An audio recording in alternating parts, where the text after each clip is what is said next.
চালক, আমি 1 ঘন্টা ধরে এই মোটর চালকের নেতৃবৃন্দের কথা শুনেছি মন দিয়ে।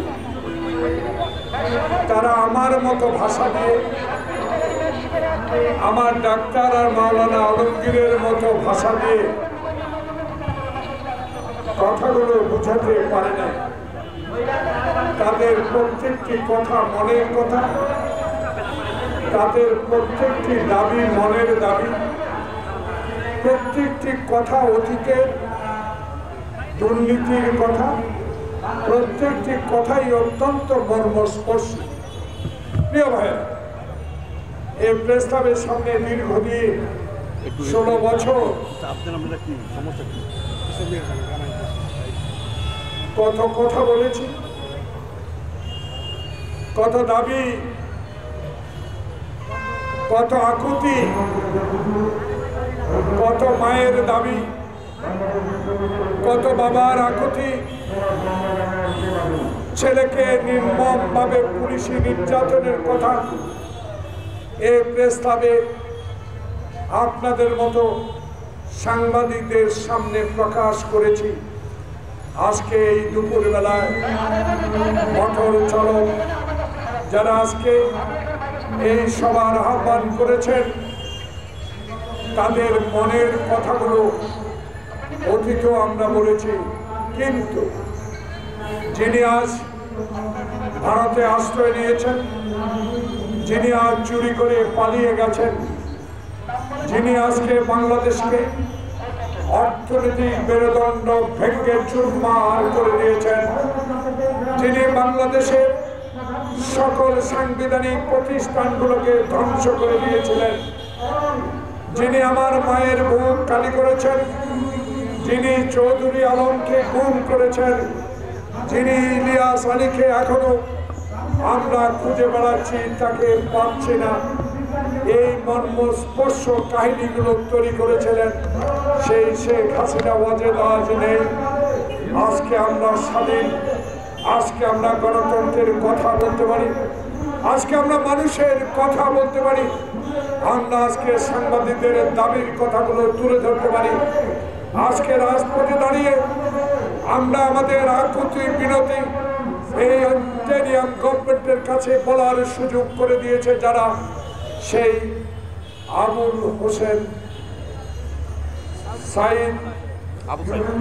আবু সাইদ খোকনের রক্তের বিনিময়ে যে দ্বিতীয় স্বাধীনতা অর্জন করেছি, আল্লাহ পাকের কাছে এই দুপুরের নামাজের আগে আল্লাহর কাছে আমরা সবাই দোয়া করি, আল্লাহ আবু সাইদ খোকন মুগ্ধকে আল্লাহ তুমি বেহেশত নসিব করে দাও। প্রিয় চালক ভাইয়েরা, এখন তো আর হাসিনা নাই, কেন আমরা রাজপথে দাঁড়াই? কেন আজকে আমরা অতীতের কথাই সরকারকে মনে করিয়ে দিই? এই কারণে দিই, আমাদের ভয় হয়, আমাদের এখনো ভয় পাওয়ার কথা। কারণ বাংলাদেশে 16 বছরের শাসনে, বাংলাদেশে এই 16 বছরে শেখ হাসিনা গণতন্ত্রের নামে বাংলাদেশে যে সন্ত্রাস সৃষ্টি করেছে, বাংলাদেশে অগণিত অস্ত্র সরবরাহ করেছে, বাংলাদেশের অর্থ লুট করে কানাডায় বেগম খড়া করেছে, বাংলাদেশে যারা চিনি পেঁয়াজ মরিচের সংকট তৈরি করে বাংলাদেশের গরিবের মানুষকে দুঃখ দিয়েছে, তারা আবার নতুন করে আবার তাদের সুযোগ নেবার চেষ্টা করছে।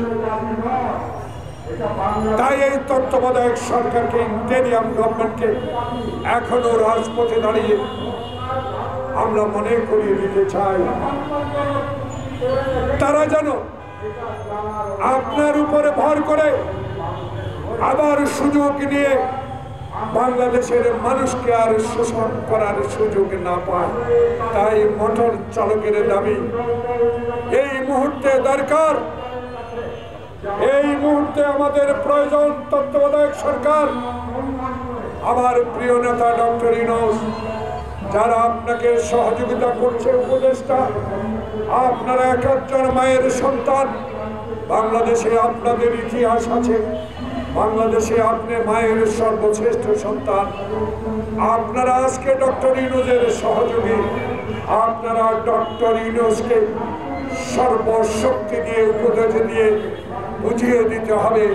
বাংলাদেশে এখন আমরা কিছু কিছু পত্রিকায়, কিছু কিছু টেলিভিশনে এখনো ওই চক্রের ছবি আমরা দেখতে পাই। তারা যেন আর কোনোদিনও বাংলাদেশের মানুষকে শোষণ করার জন্য এই সরকার থেকে সুযোগ না নিতে পারে। তাই প্রিয় ভাইরা, আমরা আজকে বলতে চাই, বাংলাদেশ স্বাধীন করেছিলাম, 22 পরিবারের বিরুদ্ধে লড়াই করেছিলাম, পাকিস্তানকে 2 ভাগ করে বাংলাদেশের স্বাধীনতা অর্জন করেছিলাম। আমাদের উদ্দেশ্য ছিল একটা, আমরা সুখে থাকব, আমরা মোটা চালের ভাত খাবো, আমরা আলু ডাল দিয়ে ভাত খাবো, তাও বাংলাদেশের স্বাধীন পতাকাকে মাথায় উঁচু করে, মাথায় বেঁধে আমরা অহংকার করে বলতে পারবো আমরা স্বাধীন বাংলাদেশের নাগরিক। সেই বাংলাদেশের স্বাধীনতাকে আজকে নস্যাৎ করার জন্য আজকে হিন্দুস্তানে বসে শেখ হাসিনা আবার ষড়যন্ত্র শুরু করেছে। সেই ষড়যন্ত্রের আভাস আমরা পেয়েছি। হিন্দুস্তানের প্রতিরক্ষা মন্ত্রী রাজনাথ, আপনি হিন্দুস্তানের রাজা হতে পারেন, বাংলাদেশের আপনি কিছু না। আমার স্বাধীন বাংলাদেশ নিয়ে আপনি কটূক্তি করবেন, বাংলাদেশকে নিয়ে আপনি অগণতান্ত্রিক কথা বলবেন, অসাংবিধানিক কথা বলবেন। বাংলাদেশের মানুষ অতীত হিন্দুস্তানের গোলামীর বিরুদ্ধে কথা বলেছে। এখনো ডক্টর ইউনূসের অন্তর্বর্তীকালীন সরকারে আমরাও তাকে সহযোগিতা করে, আমরাও তার পেছনে শক্তি যুগিয়ে এই অবৈধ কথার বিরুদ্ধে, এই রাজনাথের কথার বিরুদ্ধে লড়াই করে যাব। কি পেয়েছেন আপনারা? কি পেয়েছেন? বাংলাদেশটাকে লুটে নেবেন, বাংলাদেশকে আপনার বাজারে রূপান্তরিত করবেন, সেটা হতে দেওয়া হবে না। এটা কিন্তু শেখ হাসিনার গোলামীর সরকার, এটা কিন্তু আবু সাইদ খোকনের রক্তের সরকার। এই সরকার বৈষম্য বিরোধী ছাত্র জনতা আন্দোলনের সরকার। এই সরকারকে অবহেলা করার কোন সুযোগ নাই। বাংলাদেশের মাটিতে আমরা এখন চাই,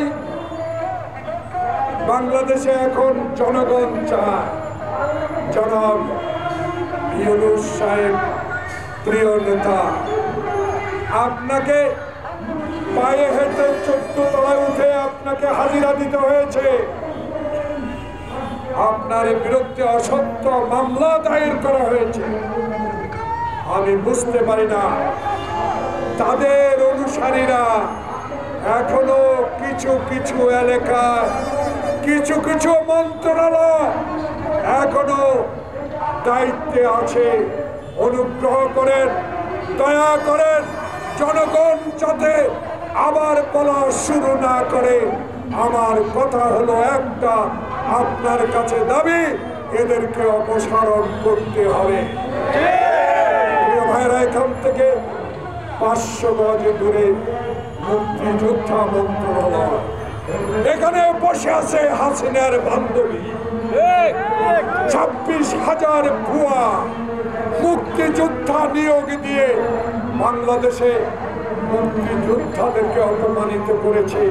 সেই সচিব এখনো কি করে মুক্তিযোদ্ধা মন্ত্রণালয়ে বসে থাকে, এই বিষয়টা জনগণ বলা শুরু করেছে। তাই আজকে প্রিয় ভাইয়েরা, চালক দল গরিব হতে পারেন, শাহজাহান খান, কর্নেল ফারুক,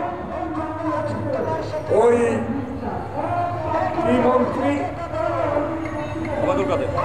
ওবায়দুল কাদের, আরেকজন ধানমন্ডি গুলশান থেকে নির্বাচিত হয়েছে তথ্যমন্ত্রী আরাফাত রহমান। আপনার যে বড় কলিজার মানুষ এই মোটর চালক দলের কর্মীরা, তাদের পয়সার দরকার না। তারা চায় তার পরিবারের সন্তানরা যেন স্কুলে যেতে পারে, তারা চায় তার সন্তান যেন ম্যাট্রিক পাস করতে পারে, তারা চায় আমি মোটা ভাত খেয়ে আমার রুজির পয়সা দিয়ে আমি চলতে পারি, আমার কোটি টাকা লক্ষ টাকার দরকার না।